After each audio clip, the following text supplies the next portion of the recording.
আমরা জানি Israel is a terrorist state. পুরো বিশ্বের মাঝে সবচেয়ে নোংরা, অসভ্য, বর্বর জাতি হচ্ছে ইয়াহুদিরা।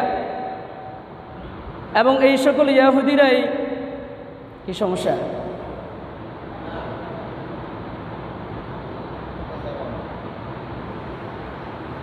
এই সকল ইয়াহুদিরাই হচ্ছে মুসলিমদের অন্যতম শত্রু। আমাদের অন্যতম শত্রু হচ্ছে ইয়াহুদি জাতি। এটা আমি বলছি না, এটা মহাগ্রন্থ আল কোরআনে আল্লাহ রাব্বুল আলামিন বলে দিয়েছেন। হিন্দু, খ্রিস্টান, বৌদ্ধ, নাসারা, ইয়াহুদি এরা হচ্ছে মুসলিমদের চিরশত্রু। এটা শুধু যে আজকের ফিলিস্তিনে তারা যে হামলা করছে, নির্যাতন করছে, এটা যে আজকের ইতিহাস তা নয়। এটা এদের জন্মগতভাবেই তারা শুরু করেছে, শুরু থেকে এই পর্যন্ত এভাবেই। আজকের আলোচনাটা খুবই গুরুত্বপূর্ণ, একটু মনোযোগ দিয়ে শুনতে হবে, একটু মনোযোগ দিয়ে শুনবেন। আলোচনাটা খুবই গুরুত্বপূর্ণ, অনেক কিছু জানারও আছে। ইতিহাস কি সমস্যা, মানে কি বলে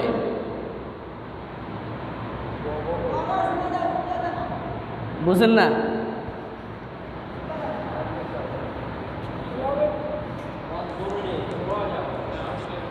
সাউন্ড কি বেশি জোরে হয়? আচ্ছা, একটু মনোযোগ দিয়ে শুনুন। আমি ইনশাল্লাহ বুঝিয়ে বলার চেষ্টা করতেছি, আল্লাহ আমাদেরকে বোঝার তৌফিক দান করুন, আমিন। তাহলে এই যে খ্রিস্টান, ইয়াহুদি এরা যে মুসলিমদের শত্রু, তাহলে এই শত্রুতা কোত্থেকে শুরু হয়েছে সেই ইতিহাস একদম শুরু থেকে জানার চেষ্টা করব ইনশাআল্লাহ। যদি আমরা ইয়াহুদিদের ইতিহাস জানতে হয় তাহলে আমাদেরকে একজন নবীর দিকে ফোকাস করতে হবে। একজন নবীর নাম আমাদেরকে অবশ্যই নিতে হবে। সেই নবীর নাম হচ্ছে ইব্রাহিম আলাইহিস সালাম। ইব্রাহিমু খলিলুল্লাহ, আল্লাহর বন্ধু ইব্রাহিম আলাইহিস সালাম। একটু মনোযোগ দিয়ে শুনবেন, না বুঝলেও বলবেন আমারে। ইব্রাহিম নবী দুইটি বিবাহ করেছেন। কয়টি বিবাহ করেছেন? দুইটি বিবাহ করেছেন। আবার কেউ কেউ বলেছেন 3 বিবাহ করেছেন। তবে প্রসিদ্ধ মত অনুযায়ী তিনি দুইটি বিবাহ করেছেন। সেই 2 বিবাহের মাঝে তার প্রথম স্ত্রী ছিল হযরতে সারা আলাইহিস সালাম, আমরা বলি সারা আলাইহিস সালাম। আর দ্বিতীয় স্ত্রী হচ্ছে হযরতে, জানা আছে কারো? হযরতে হাজারা আলাইহিস সালাম, আমরা বাংলাতে বলি হাজেরা, মূলত আরবি নাম হচ্ছে হাজার, হাজার আলাইহিস সালাম। তাহলে প্রথম স্ত্রীর নাম কি বলেছিলাম? হযরত সারা আলাইহিস সালাম। দ্বিতীয় স্ত্রীর নাম হাজারা আলাইহিস সালাম। প্রথম স্ত্রী ঘরে আল্লাহ রাব্বুল আলামিন একটি সন্তান দিয়েছিলেন। সেই সন্তানের নাম হচ্ছে, জানেন, ইসহাক আলাইহিস সালাম। ইসহাক, সারা আলাইহিস সালামের ঘরে ইব্রাহিম আলাইহিস সালামের ঔরসে একজন সন্তান দিয়েছেন। ওই সন্তানের নাম হচ্ছে ইসহাক আলাইহিস সালাম। আর দ্বিতীয় স্ত্রী হযরতে হাজারা আলাইহিস সালামের ঘরে আল্লাহ রাব্বুল আলামিন 85, 80, 90 বছর বয়সে একটি সন্তান দিয়েছেন। তার নাম হচ্ছে ইসমাইল আলাইহিস সালাম। কি নাম? ইসমাইল আলাইহিস সালাম। প্রথম ঘরে সন্তান হয়েছে পরে, দ্বিতীয় ঘরে সন্তান হয়েছে আগে। ইসমাইল আলাইহিস সালামের জন্মের 15তম বছর পরে আল্লাহ রাব্বুল আলামিন ইসহাক আলাইহিস সালামকে দিয়েছেন সারা আলাইহিস সালামের ঘরে। কথা বুঝতেছেন আমার? বলবেন। আজকে আমাদের আলোচনার মূল বিষয় হচ্ছে ইসহাক আলাইহিস সালামের বংশধর নিয়ে। ইসমাইল আলাইহিস সালামের বংশধরের মাঝে আছি আমরা। তারই ধারাবাহিকতায় আমাদের নবী বিশ্বনবী মুহাম্মদ সাল্লাল্লাহু আলাইহি ওয়াসাল্লাম ইসমাইলের বংশধারা এসেছেন শেষ নবী ঈসা আলাইহিস সালাম পরে আমাদের নবী এসেছেন ইসমাইল আলাইহিস সালাম বংশধারার মাঝে। ইসমাইল নবীর বংশের মাঝে তেমন কোনো নবী নাই। সবচেয়ে বেশি নবী হচ্ছেন ইসহাক আলাইহিস সালামের বংশধরের মাঝে। আর এই সকল ব্যক্তিরাই সবচেয়ে বেশি পথভ্রষ্ট, সবচেয়ে বেশি অসভ্য, সবচেয়ে বেশি নোংরামি করেছে। ইসহাক আলাইহিস সালামের বংশধরে যে সকল নবীরা এসেছেন, যে সকল আত্মীয় স্বজনরা এসেছেন, তারাই পৃথিবীর মধ্যে সবচেয়ে বেশি বর্বরতা, নৈরাজ্য, উশৃঙ্খলতা তারা বেশি করেছে। ইসহাক আলাইহিস সালাম যখন বড় হয়েছেন, নবী ইব্রাহিম আলাইহিস সালাম তাকে বিয়ে করিয়েছিলেন। আর তার ঔরসে, তার স্ত্রী গর্ভে আল্লাহ রাব্বুল আলামিন যে সন্তান দিয়েছেন, যে নবী প্রেরণ করেছেন, সেই নবীর নাম হচ্ছে ইয়াকুব আলাইহিস সালাম। কি নাম? ইয়াকুব নবীর নাম শুনেছেন আপনারা? সবাই শুনেছেন ইয়াকুব নবীর নাম? এবার আপনাদেরকে আমি একটা প্রশ্ন করব, আপনারা সবাই বলেন তো ইয়াকুব নবী কোন নবীর পিতা ছিলেন? ইয়াকুব নবী কোন নবীর পিতা ছিলেন জানা আছে আপনাদের? ইয়াকুব নবী ইউসুফ আলাইহিস সালামের পিতা ছিলেন। ইয়াকুব নবী ইউসুফ নবী আলাইহিস সালামের পিতা ছিলেন কে? ইয়াকুব নবী। এবার আপনাদেরকে আরেকটি প্রশ্ন করব, ইউসুফ আলাইহিস সালামের মোট ভাই ছিল কতজন? কতজন? 11 জন। আর আর কিছু বাড়াচাড়া কর না। ইউসুফ নবীর মোট ভাই ছিল 12 জন। কতজন? কতজন? আমরা ওই 11 জনকে ধরি। ইউসুফ নবী তাদের ভাই না? আমরা তাকে হিসাব করি না। ইউসুফ নবী তো সেই 11 জনের ভাই না? এই ইয়াকুব নবী 2 বিবাহ করেছেন। প্রথম সংসারে আল্লাহ রাব্বুল আলামিন তাদেরকে 10টি সন্তান দান করেছেন। কয়টি সন্তান? 10টি সন্তান। আজকে কথা বলতে হবে আমার সাথে, কারণ আজকে কোনো সুবহানাল্লাহর ওয়াজ হবে না, আজকে ওয়াজ হবে ইতিহাস নিয়ে। জানতে হবে, কথা বলতে হবে আমার সাথে, ইনশাল্লাহ মনোযোগ থাকবে আমার দিকে। ইয়াকুব নবীর প্রথম সংসারে সন্তান ছিল কয়টি? 10টি। আর দ্বিতীয় সংসারে সন্তান ছিল কয়টি? 2টি। একজন হচ্ছে ইউসুফ নবী আর একজন হচ্ছে ইউসুফের আপন ছোট ভাই বিনিয়াম। কি নাম?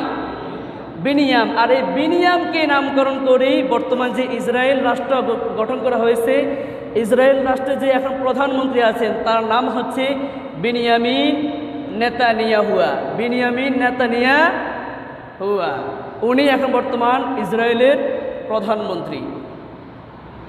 আর ইয়াকুব আলাইহিস সালামের প্রথম এই যে ইয়াহুদির গোলাপদ্দন কোত্থেকে হয়েছে, যে আমরা বলি ইয়াহুদি কোত্থেকে এসেছে? ইয়াকুব নবীর প্রথম সংসারে যে 10 জন সন্তান ছিল, ওই 10 জনের প্রথম সন্তান, বড় সন্তানের নাম হচ্ছে ইয়াহুদা। কি নাম? ইয়াহুদা। আর এই 10 জন সন্তানের মধ্যে সবচেয়ে বড় উশৃঙ্খল, খারাপ, ছোট মনের, হিংসাত্মক মনোভাব ছিল এই ইয়াহুদের। এই ইয়াহুদ সকল প্রকার ষড়যন্ত্র করতেন এবং সেই ষড়যন্ত্র করে ইউসুফ নবীকে কুয়াতে ফেলে দিয়েছিলেন। ওই সেইখান থেকে এসেছে ইয়াহুদি সম্প্রদায়। আজকে আমরা যাদেরকে বলি ইয়াহুদি, সেইখান থেকে এসেছে ইয়াহুদি সম্প্রদায়। এবার ইয়াকুব নবীর এক নাম হচ্ছে এটা, দ্বিতীয় নাম হচ্ছে ইসরাঈল। কি নাম? ইসরাঈল। আর আল্লাহ রাব্বুল আলামিন তার নামে একটি সূরা দিয়েছেন বনী ইসরাঈল, অর্থাৎ ইয়াকুব নবীর বংশধর, বনী ইসরাঈলের বংশধর। তাহলে এবার বলুন তো, বর্তমান যারা ইয়াহুদি আছে, ইসরায়েল রয়েছে, তারা কার বংশধর? ইয়াকুব নবীর বংশধর। কার বংশধর? তারা ইয়াকুব নবীর বংশধর, অর্থাৎ বনী ইসরায়েলের বংশধর। বর্তমান নাম হচ্ছে ইয়াহুদি, আর তাদের রাষ্ট্রের নাম হচ্ছে ইসরাঈল। আমার কথা বুঝতে পেরেছেন? এবার আসুন, এই যে আল্লাহ রাব্বুল আলামিন কেন এই ইহুদিদেরকে এত পথভ্রষ্ট করেছেন, কেন তাদেরকে এত অভিশপ্ত দিয়েছেন? কারণ পৃথিবীর ইতিহাসে আমরা ইতিহাস ঘাটাঘাটি করলে দেখি, এদের মতো এত সুযোগ সুবিধা, বনী ইসরায়েলের মতো এত সুযোগ সুবিধা আল্লাহ রাব্বুল আলামিন কোনো জাতিকে দেন নাই। এবং এরা এত বেশি অন্যায় কাজ করেছে, এত বেশি পাপাচার কাজ করেছিল, এরপরে আবার তারা যখন বিপদে পড়তো আল্লাহর কাছে ক্ষমা চাইতেন, তাওবা করতেন, ইস্তেগফার করতেন, আল্লাহ রাব্বুল আলামিন তাদেরকে আবার ক্ষমা করে দিতেন। আল্লাহ রাব্বুল আলামিন এভাবে বারবার ক্ষমা করতে করতে আমরা জানতে পেরেছি, একবার নয়, দুইবার নয়, মোট 33 বার আল্লাহ রাব্বুল আলামিন বনী ইসরায়েলকে অভিশপ্ত করেছেন এবং 33 বার বনী ইসরায়েলকে মাফ করেছেন। কিন্তু শেষ সময় এসে তাদেরকে কিয়ামত পর্যন্ত আজীবনের জন্য আল্লাহ রাব্বুল আলামিন তাদেরকে অভিশপ্ত করে দিলেন। এই জাতি কখনো আর ভালো হবে? এই জাতি ঘাড় তারা যাত্রী, এই জাতি কখনো কোনো মানুষের ভালো চায়? এই জাতি তারা যুদ্ধ করে না, তারা আপনার সাথে কথা বলে না, সুকৌশলে বুদ্ধিমত্তার মাধ্যমে তারা পুরো বিশ্বের মাঝে নৈরাজ্য সৃষ্টি করে রেখেছেন। বর্তমানে তারা তেমন বেশি সংখ্যক লোক নয়, অল্প সীমিত লোক। ইসরায়েল জাতি এরা পুরো বিশ্বকে পরিচালনা করে, পুরো বিশ্বকে এরা এখন পরিচালনা করছে এদের বুদ্ধির মাধ্যমে, মেধার মাধ্যমে। কারণ এদের মাঝে অনেক কূটনৈতিক বুদ্ধি ছিল। কেমন বুদ্ধি শুনবেন? এরা সবচেয়ে বেশি জ্বালিয়েছে নবী মুসা আলাইহিস সালামকে। কাকে? বনী ইসরায়েলের শেষ পর্যায়ে নবী ছিল মুসা আলাইহিস সালাম। মুসা আলাইহিস সালামকে এরা সবচেয়ে বেশি জ্বালিয়েছে। কিভাবে? মুসা আলাইহিস সালাম এদেরকে বারবার ঈমানের দাওয়াত দিত, এরা ঈমান কবুল করত। আজকে ঈমান গ্রহণ করেছে, কালকে সকালে ওরা আবার ইসলাম থেকে দূরে সরে যেত, বলতো মুসা আমাদের রবটা ভালো লাগে না, আমরা আমাদের আগমতে ভালো আছি। এত বেহায়া জাতি ছিল এরা। একদিন নবী মুসা আলাইহিস সালাম তুর পাহাড়ে আল্লাহ রাব্বুল আলামিনের সাথে দেখা করতে গিয়েছিলেন, কথা বলতে গিয়েছিলেন। তুর পাহাড়ে যাইতে অনেক সময় লাগতো, আসতেও অনেক সময় লাগতো। এই মধ্যবর্তী সময়ে ওই বনী ইসরায়েলের মাঝে একজন ব্যক্তি ছিল, তার নাম ছিল সামিরি। নাম শুনেছেন আপনারা? শোনার কথা, এগুলো অনেক আলোচনা হয়েছে। আমি ঘটনা আলোচনা করবো, শুধু ইতিহাসটা আলোচনা করে যাব। এগুলো অনেক, যদি আমি ঘটনা আলোচনা করি এভাবে 1 বছর লাগে যাবে শুধু বনী ইসরায়েলের ঘটনা আলোচনা করতে। শুধু ইতিহাসটা, আল্লাহ তাআলা কেন এদেরকে এত অভিশপ্ত করেছেন। নবী মুসা আলাইহিস সালাম যখন তুর পাহাড়ে গেলেন, বনী ইসরায়েলের সেই ব্যক্তি সামিরি, তিনি বনী ইসরায়েলদের সকল স্বর্ণ রূপ্যগুলোকে জমা করে তিনি আগুন দিয়ে পুড়িয়ে একটি মূর্তি তৈরি করলেন। আর সেই মূর্তি হচ্ছে একটি গরুর বাছুর তৈরি করলেন। কি করলেন? একটা গরুর বাছুর তিনি তৈরি করলেন। কিভাবে তারা ইসলামকে ত্যাগ করে অল্প সময়ের ভিতরে। আল্লাহর প্রতি বিশ্বাস এদের ছিলই না, কোনোদিনও তারা আল্লাহর প্রতি একটা বিধানও তারা মান্য করেনি। তখন সামির খুব বুদ্ধিমান ছিল। যখন জিবরাইল আমিন ফেরেশতা ঘোড়া চড়ে মুসা আলাইহিস সালামের কাছে এসেছিলেন, ওই ঘোড়ার পায়ের নিচে যেই জায়গায় ঘোড়া পা ছাপ বসেছিল, ওই ঘোড়ার পায়ের নিচে কিছু ঘাস, নতুন করে কিছু ঘাস জন্মেছিল। সামিরি তিনি ওই ঘাসের গোড়াতে কিছু মাটি এনে যখন ওই মূর্তির মুখে দিলেন, তখন মূর্তিরা সাথে সাথে হাম্বা হাম্বা করতে শুরু করে দিলেন। অর্থাৎ ওই মূর্তিটা জীবিত হয়ে গেলেন, একটি পরিপূর্ণ বাছুরে পরিণত হয়ে গেল। তখন ওই সামিরি তার সম্প্রদায়কে ডেকে বলল, হে বনী ইসরায়েলেরা, তোমাদের নবী মুসা সে আর আসবে না, সে তুর পাহাড়ে চলে গেছে, সে আর আসবে না। আসলে খোদা টোদা রব বলতে কিছু নেই। আজ থেকে তোমাদের রব হচ্ছে এই গরুর বাছুরটা, তোমরা এই বাছুরকে পূজা করো, এই বাছুরকে মানো। এই ছিল বনী ইসরায়েলদের এরকম অভ্যাস। এরা ইসলামকে কখনো মানতেন না, কখনো ইসলামকে এরা পরিপূর্ণভাবে মানতেন না। এবার আসলে আমরা মূল ঘটনায় চলে আসি। ইয়াকুব আলাইহিস সালামের প্রথম সন্তান, প্রথম সংসারে যে 10 জন সন্তান ছিল, এরা দেখলেন যে ইয়াকুব আলাইহিস সালাম ইউসুফ নবীকে বেশি ভালোবাসতেন, সব সময় বেশি ভালোবাসতেন। তাদের মনে হিংসা ঢুকে গেল। ইয়াকুব নবীর সেই 10 ছেলে, ইউসুফ নবীর সেই 10 ভাই, তারা চুক্তিবদ্ধ করে পরামর্শ করে তারা ইউসুফ নবীকে ইয়াকুব নবী থেকে দূরে সরিয়ে দিলেন। এই চিন্তা ভাবনা করে তারা, সংক্ষেপে বলে যাচ্ছি, এই চিন্তা ভাবনা করে তারা ইউসুফ নবীকে দূরের একটি কুয়াতে ফেলে দিলেন এবং সেই কুয়া থেকে ব্যবসায়ী কাফেলা তাদেরকে উঠিয়ে নিয়ে, ইউসুফ আলাইহিস সালামকে উঠিয়ে নিয়ে মিশরের বাজারে নিয়ে গেলেন। আর সেই মিশরের বাজারে নিয়ে মিশরের প্রধানমন্ত্রী আজিজে মিশরের কাছে তাকে বিক্রি করে দিলেন। আল্লাহু আকবার। কথা বলতে হবে আমার সাথে। বলেন তো, মুসা আলাইহিস সালাম ইউসুফ আলাইহিস সালাম ছিলেন ফিলিস্তিনে। কোথায় ছিলেন? ফিলিস্তিনে ছিলেন, কিন্তু তাকে নিয়ে গিয়েছিল কোথায়? মিশরে। তাহলে এক ভাই মিশরে আর বাকি 11 জন এখনো ফিলিস্তিনে। ওদের মূল বাড়ি ছিল, মূল দেশ ছিল ফিলিস্তিন। বনী ইসরায়েলের মূল দেশ ছিল কোথায়? ফিলিস্তিনে। কুয়াতে পড়ে যাওয়ার কারণে ইউসুফ চলে গেছেন কোথায়? মিশরে। আল্লাহ রাব্বুল আলামিন এর আগে একটি আয়াত তাদের প্রতি সম্বোধন করে বলেছিলেন, আসা রাব্বুকুম আইয়ারহামাকুম ওয়া ইন উদতুম উদনা ওয়া জাআলনা জাহান্নামা লিল কাফিরিনা হাসীরা। আল্লাহ রাব্বুল আলামিন বনী ইসরায়েলকে সবচেয়ে বেশি সম্মানিত করেছেন এবং তাদেরকে তিনি বলেছেন, হে বনী ইসরায়েলরা, হে ইহুদিরা, আমি আল্লাহ রাব্বুল আলামিন তোমাদেরকে পৃথিবীর মাঝে সর্বোচ্চ রাজার মতো তোমাদেরকে আমি রাখবো, আরাম আয়েশ রাখবো, তোমাদের প্রতি আমি রহম করব। তবে শর্ত হলো একটা, তোমরা আমার সাথে ওয়াদাবদ্ধ হতে হবে যে তোমরা আমি আল্লাহ রাব্বুল আলামিনের কখনো কোনো ওয়াদা ভঙ্গ করবে না, তোমরা আমার দাসত্ব করবে, আমার গোলামি করবে, তবে আমি আল্লাহ রাব্বুল আলামিন তোমাদেরকে পৃথিবীর মাঝে রাজত্ব দান করব, সুখ স্বাচ্ছন্দ্য থাকার ব্যবস্থা করে দেব। এই ওয়াদা করেছিলেন বনী ইসরায়েল আল্লাহ তাআলার কাছে, কিন্তু তারা বারবার ওয়াদা ভঙ্গ করে প্রথম ওয়াদা ভঙ্গ করেছিল। ইয়াকুব নবীকে তারা মিথ্যে কথা বলেছিল যে ইউসুফ আলাইহিস সালামকে বনের জঙ্গলে বাঘরা খেয়ে ফেলেছিল। এটা কি মিথ্যে কথা নয়? ইউসুফকে বাঘে খেয়েছে? ইউসুফকে কোথায় রেখে রেখে এসেছিল? কুফের মাঝে। এর ফলে তারা দ্বিতীয় লঙ্ঘন করেছিল। নিজের আপন ছোট ভাইকে তারা বিশ্বাসঘাতকতা করেছিল, তাকে সহ্য করতে পারেনি, তাকে দেশ ত্যাগ করতে বাধ্য করেছিলেন।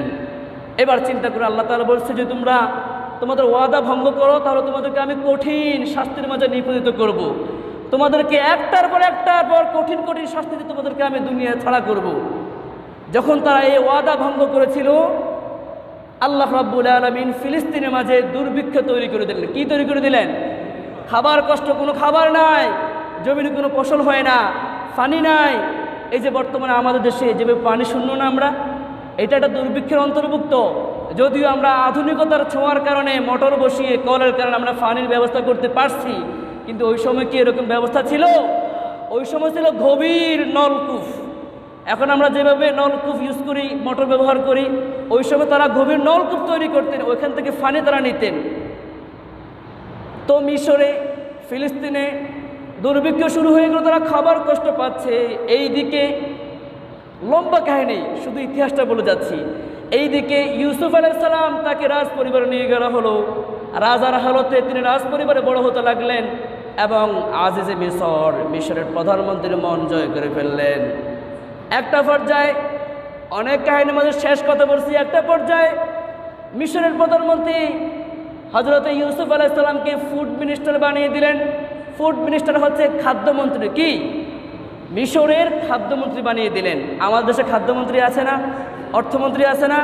এদের অনেক নাম ডাক প্রভাব ক্ষমতা আছে না নাই? এভাবে মিশরের খাদ্যমন্ত্রী বানিয়ে দিলেন ইউসুফ আলাইহিস সালামকে। আর ইউসুফ আলাইহিস সালাম আগে একটি স্বপ্নের ব্যাখ্যা দিয়েছিলেন যে পুরো বিশ্বে দুর্ভিক্ষ হবে, এই জন্য ইউসুফ আলাইহিস সালাম মিশরে খাদ্যের ভাণ্ডার তৈরি করেছিলেন।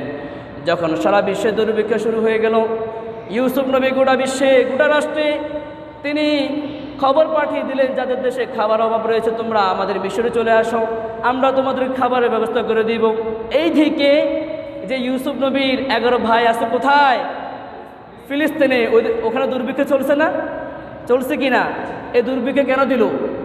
ওই যে তারা আল্লাহর সাথে বেঈমানি করেছে, ওয়াদা ভঙ্গ করেছে, তারা যে ওয়াদা রাখতে পারেনি, এই জন্য আল্লাহ তাদেরকে দুর্ভিক্ষ দিয়েছিলেন। তখন ওই 11 ভাই, ইয়াকুব নবী 11 ভাই সহকারে তারা জানতে পারলো, বুঝতে পারলো, শুনতে পেলেন যে মিশরে ইউসুফ নামে এক ব্যক্তি, তিনি খাদ্য বন্টন করছেন, খাদ্য বিলিয়ে দিচ্ছেন। তখন তারা এই 10 ভাই মিলে মিশরে চলে গেলেন এবং আরও অনেকে গেলেন সাথে সাথে। মিশরে গিয়ে যখন তারা খাদ্য সংগ্রহ করতে লাগলেন, ইউসুফ নবী তাদেরকে দেখে চিনে ফেললেন। ইউসুফ নবী ছিল ছোট আর ভাইরা ছিল বড় না? ভাইরা ইউসুফকে আর চিনতে পারেনি, কিন্তু ইউসুফ নবী ভাইদেরকে চিনে সুকৌশলে তিনি আবার তাদেরকে বললেন, তোমাদেরকে আমি আরও খাদ্য বাড়িয়ে দিব, তোমরা আবার যখন আসবে তোমাদের বাবা, তোমাদের মা, তোমাদের ছোট ভাই বিনিয়ামিনকে নিয়ে তোমরা এসো, আমি তোমাদেরকে আরও খাবার বাড়িয়ে দিব। তখন তারা রিপ্লাই সপরিবারে এবং মিশরের ফিলিস্তিনে যারা যারা ছিল সবাইকে নিয়ে মিশরে চলে গেলেন। মিশরে যাওয়ার পরে নবী ইউসুফ আলাইহিস সালাম তার বাবাকে সম্মান করলেন, তার মাকে সম্মান করলেন, ছোট ভাই আপন ভাই বিনিয়ামিনকে আদর করতে লাগলেন। আর তিনি পরিচয় দিলেন যে আমি আপনার সন্তান ইউসুফ, আল্লাহ আমাকে এত সম্মান দিয়েছেন যে আমি এখন মিশরের খাদ্যমন্ত্রী এবং আমি সবার কাছে খুব বেশি প্রিয়, খুব বেশি ভালোবাসার পাত্র, সবাই আমাকে এক কথায় বিশ্বাস করে। যখন ওই ইউসুফ নবীর 10 ভাই এই কথাগুলো জানতে পারলো, তারা লজ্জায় মাথা অবনত করে ফেললেন। ইউসুফ নবী তাদেরকে বললেন, হে আমার ভাইরা, তোমরা লজ্জা পেও না, লা তাসরিবা আলাইকুমুল ইয়াওম ইয়াগফিরুল্লাহু ওয়া হুয়া আরহামুর রাহিমিন। তোমরা আমার সাথে যে সকল খারাপ আচরণ করেছো, ছোট ভাই আমি তোমাদের ছিলাম, আমাকে বাবা একটু বেশি ভালোবাসতেন, তোমরা এটা সহ্য করতে পারলে না, আমাকে তোমরা কুয়ে ফেলে দিলে। দেখো তোমাদের এই কুয়ে ফেলার কারণেই হয়তো আল্লাহ রাব্বুল আলামিন আজকে আমাকে এত বড় রাজত্ব দান করেছেন। তোমাদের প্রতি আমার কোনো রাগ নাই, তোমাদের প্রতি আমার কোনো ক্ষোভ নাই, আমি তোমাদেরকে ক্ষমা করে দিয়েছি, তোমরা আল্লাহর কাছে পরিপূর্ণ ক্ষমা চাও। তখন তারা ওই 10 ভাই তাদের দুঃখ কষ্ট, তাদের অন্যায় অপরাধতা বুঝতে পেরে আল্লাহ রাব্বুল আলামিনের কাছে পরিপূর্ণ তওবা করলেন। এরপরে ইউসুফ আলাইহিস সালাম বললেন, দেখো যেহেতু তোমাদের ফিলিস্তিনে খাদ্যের অভাব দুর্ভিক্ষ চলছে, আর আমি যেহেতু এই জায়গায় বড় পদে রয়েছি, আমার অনেক ক্ষমতা রয়েছে, তোমরা সবাই এই মিশরে চলে আসো, তোমরা এখানে থাকো, রাজ পরিবার তোমাদেরকে আমি থাকার ব্যবস্থা করে। এবার সবাই বলেন 11 ভাই ছিল কোথায়? ফিলিস্তিনে। এখন এসেছে কোথায়? তাহলে ইহুদিরা বনি ইসরায়েল কেউ কি এখন ফিলিস্তিনে আসে? নাই, সবাই চলে গেছে কোথায়? মিশরে চলে গেছে। কিভাবে তারা আবার এই ফিলিস্তিনে আসলো? আমাদের সেই প্রথম কেবলা বাইতুল মুকাদ্দাস তারা এখনও যুদ্ধ করছে, এখনও হামলা করে যাচ্ছে। এর ইতিহাস অনেক লম্বা, আজকে শেষ করতে পারবো না, বাকি যতটুকু সম্ভব ইনশাল্লাহ বলে দেব। মজার কাহিনীটা একটু মন দিয়ে শুনলে অনেক ভালো লাগবে ইনশাআল্লাহ। ইউসুফ নবীর ভাইয়েরা, ফিলিস্তিনের সকল মানুষেরা মিশরের রাজ পরিবারের সুখ শান্তি, সুখে দুঃখে স্বাচ্ছন্দ্য তারা চলাফেরা করতে লাগলেন। এভাবে দীর্ঘ বছরে চলে গেল, তখন তারা এভাবে কাটিয়ে যাচ্ছেন। কিন্তু কোনো এক কারণে ইউসুফ নবী সেই রাষ্ট্র থেকে চলে গেলেন অন্য রাষ্ট্রে। আর ফিলিস্তিনে সেই সকল তার ভাইরা, তার বাবা মা, ভাই বোন, আত্মীয় স্বজন সবাই ছিল মিশরে রাজ পরিবারে। এরা কি করলো? আমাদের বাংলাটা কথা আছে, সুখে থাকলে ভূতে কিলায়। সুখে থাকলে কি করে? এদের অনেক সুখ ছিল না, অনেক আরাম আয়াস ছিল, কোনো কাজ করতো না, কোনো টেনশন করা লাগতো না। এই মিশরের রাজপরিবার তারা বড় হতে লাগলেন, খাওয়া দাওয়া সব কিছু মিশরের প্রধানমন্ত্রী সব ব্যবস্থা করলেন। কিন্তু ওই যে ঘাট তারা জাতি, এরা কখনো আল্লাহকে মানবে না। এরা একটার পর একটা শয়তানে বুদ্ধি, এরা পাকড়াও করেই যাবে। সুখে থাকলে ভূতে কিলায়। এরা আবার সেই আগের মতন, যখন ইউসুফ নবী চলে গেলেন, আবার তারা আগের মতো সেই অন্যায়, পাপাচার, জুলুম, নির্যাতন শুরু করতে লাগলেন। আল্লাহর প্রত্যেকটি বিধানকে তারা লঙ্ঘন করতে লাগলেন। এবার আসুন, ওয়াইন উত্তুম উদওয়া, আল্লাহ আগে বলেছেন তোমরা তোমাদের কমিটমেন্ট ওয়াদা ভঙ্গ করলে আমি আল্লাহ তোমাদেরকে আবার আযাবের মাঝে নিপীড়িত করে। যখন তারা এই জুলুম নির্যাতন শুরু করে দিলেন, আল্লাহ রাব্বুল আলামিন তাদেরকে আবার সেই রাজপ্রাসাদ থেকে ঘাড় ধাক্কা দিয়ে বের করে দিলেন মিশরের বাহিরে। এরপরে আল্লাহ রাব্বুল আলামিন তাদের উপরে একজন জালেম শাসক, একজন জালেম বাদশাহ নিপীড়িত করলেন, পাঠিয়ে দিলেন, বসে দিলেন। সেই বাদশার নাম কি জানেন? বনি ইসরায়েলের বাদশা কে ছিল মনে নেই আপনাদের? এগুলো তো অনেক পুরনো ইতিহাস। বনি ইসরায়েলের বাদশা ছিল সেই জালেম বাদশা ছিল ফেরাউন। কে? ফেরাউন। আর রব্বুকুম আলা, যে ফেরাউন দাবি করেছিল যে আমি রব, আমি সবচেয়ে বড় খোদা, তোমরা আমাকে মানো, আমি মিশরের, আমি লোহিত সাগরের নীল নদে পানি আনতে পারি, আমি মানুষকে জীবিত মৃত করতে পারি।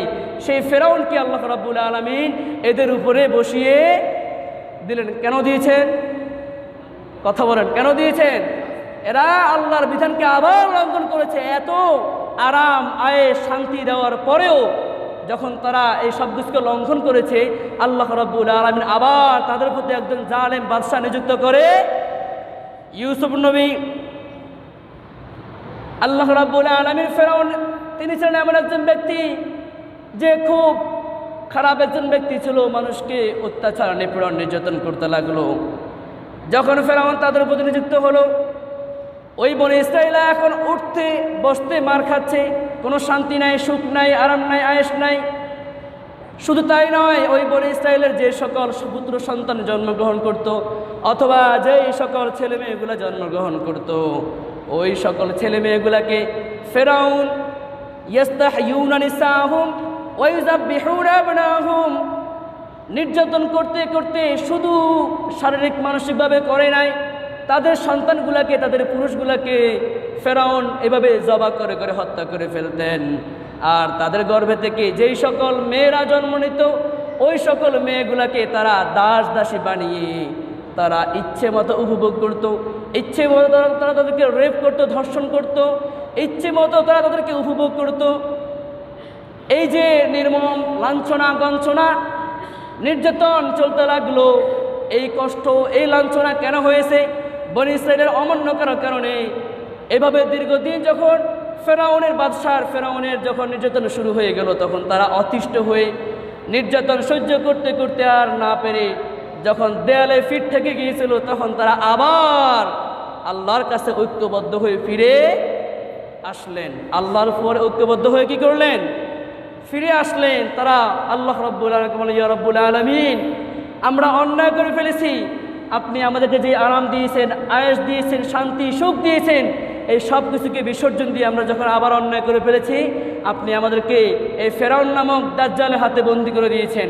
ওগো আল্লাহ রাব্বুল আলামিন, এই ফেরাউনের নির্যাতন সহ্য করতে করতে আমরা আর পারছি না, মেহেরবানি করে আপনি আমাদেরকে মুক্তি দান করুন, আপনি আমাদের তওবা কবুল করে নিন। এই অভিশপ্ত জাতি বারবার তওবা করেছেন, আল্লাহ রাব্বুল আলামিন বারবার তাদের তওবা কবুল কেন করেছেন? আরহামুর রাহিমিন, আল্লাহ সবচেয়ে বড় দয়ালু। তারা যখন কাকুতি মিনতি করে আল্লাহর কাছে কান্নাকাটি শুরু করলেন, আল্লাহর হৃদয়টা গলে গিয়েছিল। আল্লাহ তাআলা তাদেরকে আবার মাফ করে দিলেন। শুধু মাফ করেননি, আল্লাহ রাব্বুল আলামিন সেই ফেরাউনের আযাব থেকে, সেই ফেরাউনের হামলা থেকে বাঁচানোর জন্য আল্লাহ রাব্বুল আলামিন তাদের উপর একজন নবী পাঠালেন। সেই নবীর নাম কি জানেন? সেই নবীর নাম হচ্ছে মূসা আলাইহিস সালাম। মূসা আলাইহিস সালাম, লম্বা কাহিনী। মূসা আলাইহিস সালাম এসে সেই ফেরাউনের কাছ থেকে বনি ইসরায়েলকে বাঁচালেন। কিভাবে বাঁচালেন?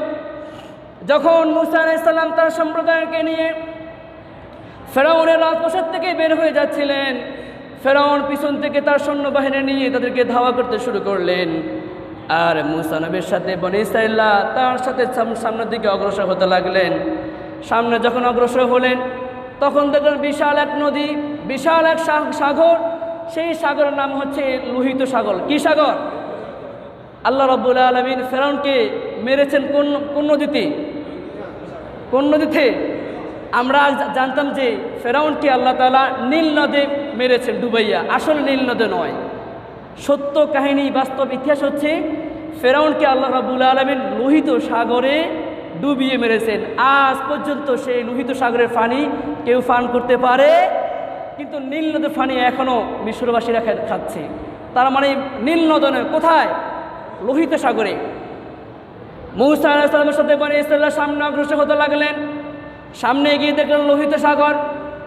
বনি ইসরায়েল সেই নির্লজ্জ অভিশপ্ত জাতি, তারা কখনো আল্লাহর প্রতি পরিপূর্ণ বিশ্বাস স্থাপন করে নাই। তারা মূসাকে বলল, মূসা, পিছনে আছে ফেরাউন, সামনে হয়েছে লোহিত সাগর, এবার মূসা তুই কি করবি কর, আমাদেরকে তুই বাঁচা। তুই আমাদেরকে রাজপ্রাসাদ থেকে বের করে আনলি, এবার তুই আমাদের কেমনে বাঁচাবি, বাঁচা।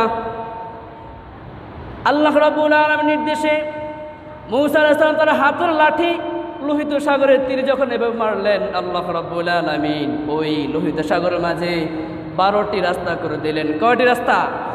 আচ্ছা, এই 12টি রাস্তা কেন করলেন? 12 গোত্রলোক। এই 12 গোত্রলোক কারা? ইউসুফ নবীর ভাইয়েরা, ইউসুফ নবীর ইয়াকুবের বংশধর। এই 12টি গোত্রের জন্য আল্লাহ রাব্বুল আলামিন 12টি রাস্তা করে দিয়েছেন, যেন তারা নদী পার হতে, সাগর পের হতে কোনো কষ্ট না। আল্লাহ রাব্বুল আলামিনের নির্দেশে তারা এই লোহিত সাগর পের হয়ে গেলেন।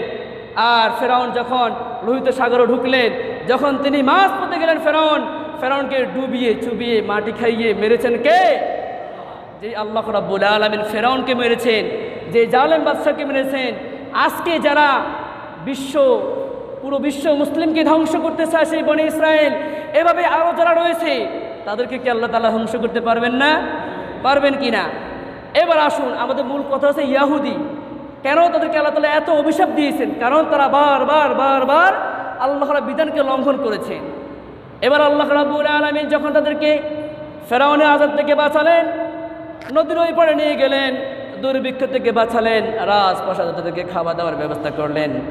তখন তারা যখন লোহিত সাগর পার হয়ে গেলেন, আল্লাহ রাব্বুল আলামিন মূসাকে বললেন, মূসা, আপনি আপনার এই সম্প্রদায়কে নিয়ে এই তুর পাহাড়ের নিকটে, এই তুর পাহাড়ের এলাকাতে আপনি আপনার এই সম্প্রদায়কে নিয়ে এখানে বসত বাড়ি গড়েন, এখানে বাড়ি তৈরি করেন, এখানে থাকার ব্যবস্থা করেন, খাওয়ার ব্যবস্থা করেন। তখন ওই বনি ইসরাইল জাতিরা ইহুদিরা বলল, এ মূসা, আমরা তো অনেক ক্লান্ত, যুদ্ধ করেছি, নদী পের হয়েছি, এখন আমাদের খাবার প্রয়োজন। কিসের প্রয়োজন?